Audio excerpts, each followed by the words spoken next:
Namaskaram, Namaste, Vanakkam to all the PGurus audience.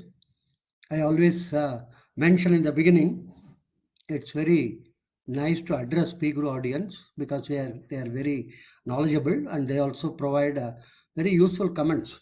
There are of course some abusive comments also, but that's part and parcel of the social media game. I thank Higher for this opportunity. Today we will look at the important issue of death of globalization or decline of globalization.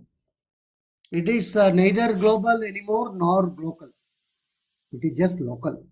That is what it has come to. If you go back in history, throughout 70s and 80s, it used to be told, what is there about our American produced car or something, all right? And it always used to be argued. I have written about it, so I will just read it. You may find it interesting. In those days, it used to be argued it was the beginning of the globalization of what we call product markets. So, in the classroom, anecdotal evidence in many business school used to be the doors of the Ford car are made in Barcelona, seat cushion near Budapest, gearbox in the suburbs of Paris, music system in Osaka, assembly done in Shanghai, car is sold in Thailand. So, what is American about it? It's purely transnational, geographical boundaries are crumbling, and think global, we were told. And the term globalization came into existence. And some of the big companies used to be called as a multinational corporation. In the 90s, the globalization of financial market started. Want to set up a facility in Chennai? Then you can think of raising funds in New York, or you can think of raising funds in any of the other type of global financial capitals. Or you can get funds from Singapore, which is having its own sovereign wealth fund. So that is and in the beginning of 2000, there was an issue of labor market globalization. Product market was considered as perfect. So the product market, even that had its own hiccups. For instance, when the Japanese and South Korean cars began to enter Europe and US, there was a lot of criticism and reluctance. France actually introduced a scheme by which, through only one port, you can import the Japanese cars, and all the documentation should be in French. Like this, there were what you may loosely call the non trade barriers were enacted, but it didn't succeed. The financial globalization, they were telling it should be uninterrupted entry and exit for financial giants. No country had uninterrupted entry and exit, including US. That's only for preaching for others. India also opened up in the early 90s. So we gave entry to a large number of FIIs to bring in funds. And it was a two-way advantage. One is huge number of funds are available in the global market because of pension funds and the sovereign wealth funds. Pension funds are number one in this whole game. And the demographic structure of the Europe and US created a huge amount of pension funds. And those pension funds have to be productively employed. And Europe is not a very good market in terms of providing attractive returns, while as markets like India and China were providing good return. So many of the financial big firms focused on India in order to bring in large amount of this pension fund and also sovereign wealth fund, which were essentially a type of funds created by the government in order to provide for future pension needs of the population. In other words, funded pension they were called. Anyhow, we will come to that. And the third part started, or rather would have started in 2000, called labor market globalization. And this is where the issue came up. Labor market, whenever the West wanted, they encouraged it. For instance, in the 50s and 60s, the drummers and all the musical people used to go to Iraq and from Germany and bring curd laborers actually, Kurds, Iraqis, and various type of groups, because they were going in for large scale infrastructure development, roads, ports, and bridges and other thing. They wanted labor, and so they brought all these laborers from those countries. And not only that, of course, they were, most of them were only what you may loosely call the resident work permit. They were not made citizens or anything of Germany. But still, in the year around 2000, if I recall, Schroeder during the poll, he wanted to have a green card scheme for IT people of India. The Joseph Fisker, or one of them came to Bangalore even. Unfortunately, he could not meet the chief minister immediately, but he was told by many of the IT czars, like in Wipro and other places, Asim Premji and other, that your scheme is not going to work because it's extremely cumbersome. Anyhow, within Germany, there was so much amount of opposition to the Schroeder scheme from his own party. They told the Indians will come and affect all our children and other things. That scheme didn't go through. Much later, very interestingly, they absorbed a large amount of these illegal and legal immigrants from Syria, Lebanon, and all these countries which are under Iraq, undergoing a lot of turmoil and internal war and external war imposed by US. They got all those people actually who were not very useful in their productive labor force. So we had a product market globalization. It's also permanently did not succeed because the idea was homogenization.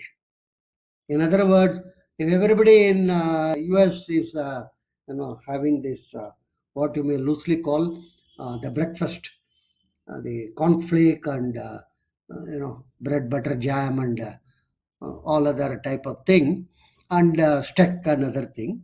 In India also, people should begin to have it. And similarly about Coca-Cola, similarly about Pepsi-Cola. But unfortunately, they didn't succeed.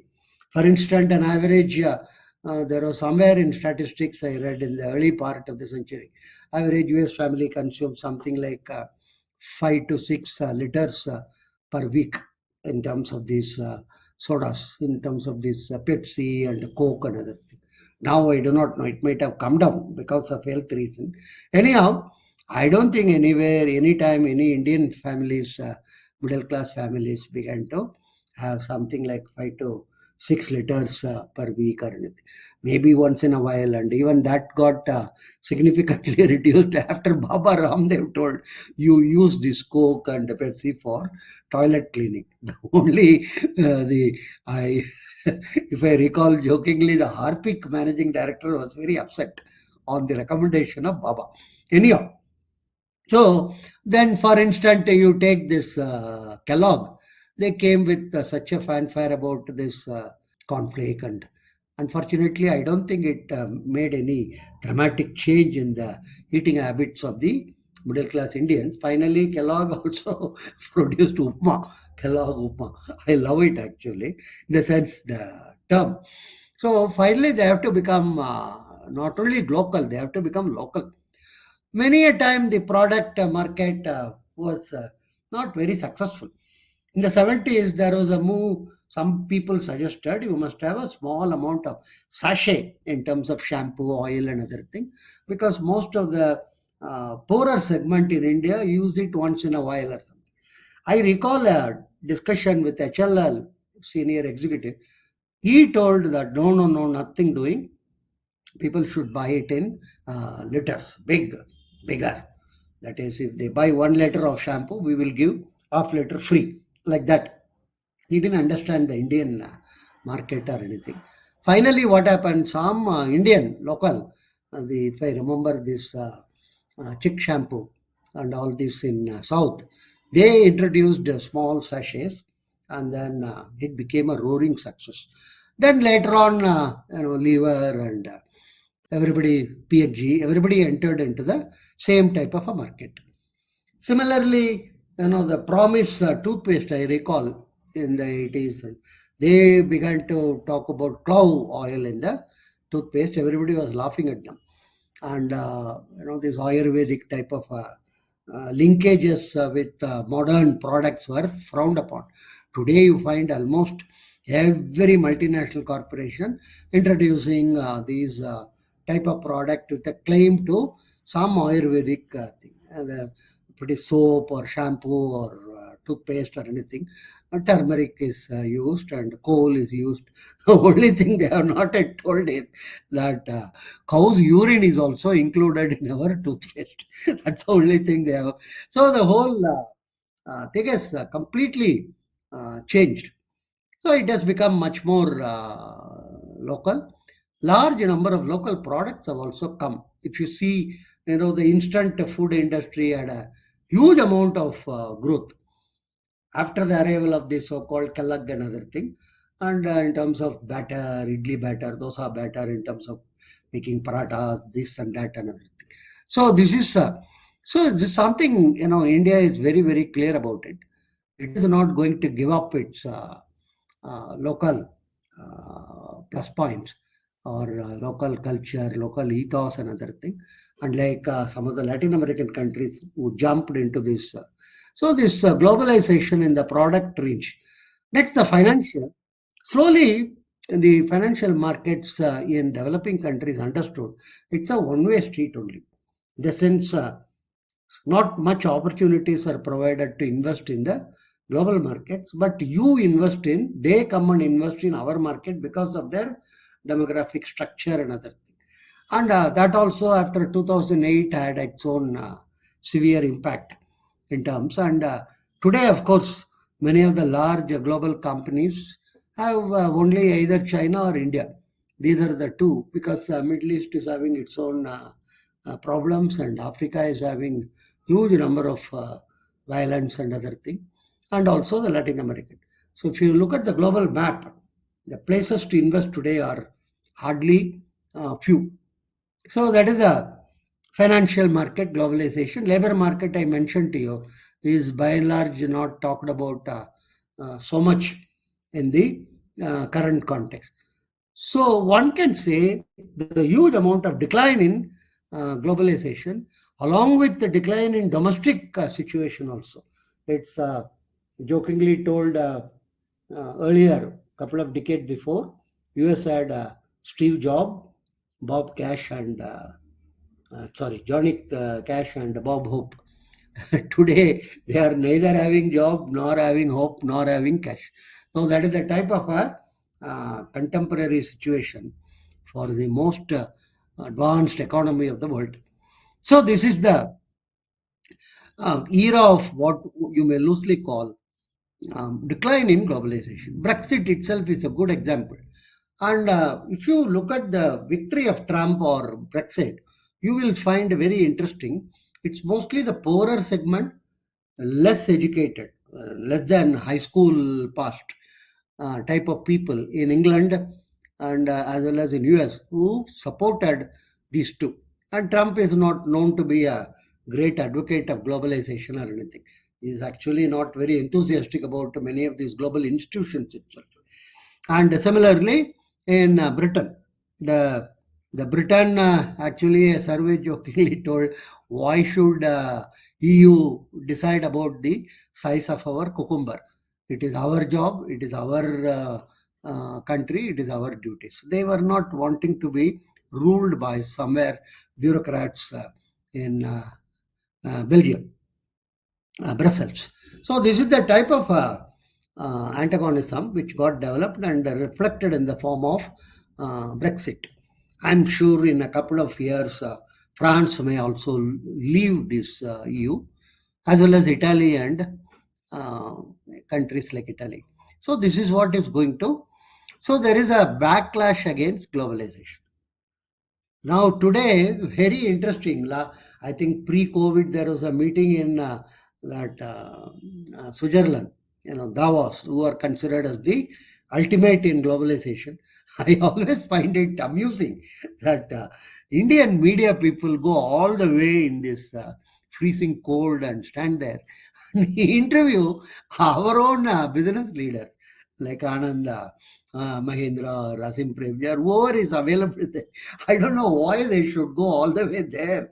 They can as well do it in Bombay or in Delhi. Anyhow, aside, in that meeting of globalization pre-COVID, many people told China should take the lead, and others were very surprised actually. China leading in the period of globalization and others following will be a very, very interesting thing. So, this is the type of situation where now it is not global, not local, only local. For instance, as an illustration, the recently extraordinarily successful movie Kantara, in a way, tells you how the issue of localization is getting a dominant role in the psyche of the middle class.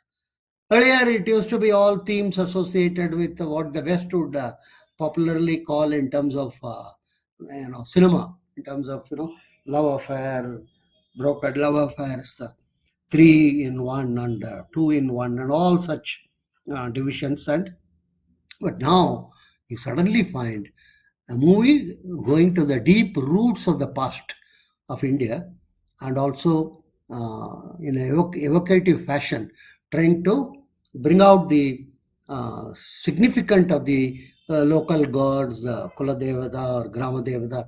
Suddenly, that has become the huge and popular type of a thing.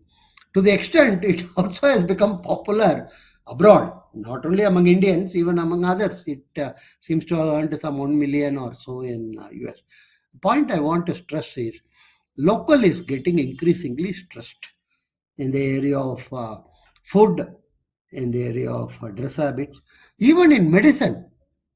For instance, even though the European medicine system considers homogeneity, commonality. If one fellow is suffering from a problem, if he is given, all the fellows suffering from the same type of problem, same tablet will solve it. Not necessarily. There are many unique characteristics of individuals, and that is recognized by the local type of a medicine system. So there is a combo of what you may loosely call global medicine and local medicine. And of course, in the case of this COVID, our locally produced medicine provided more miracles than what would have happened in case we have gone in fully for this Pfizer and other companies. The type of comments and the type of reviews comes about them is something mind-boggling. So we feel the coming decade is that of local. Local, and the global has to adjust itself for the local.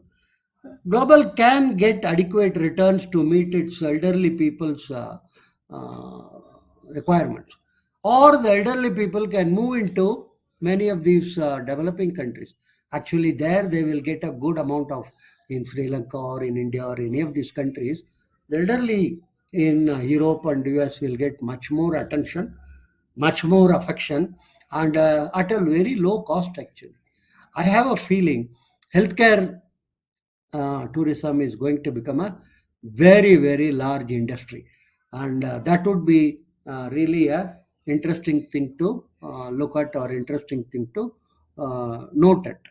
So we will see more local initiatives getting appreciated, more local initiatives getting a dominant place, and more type of local.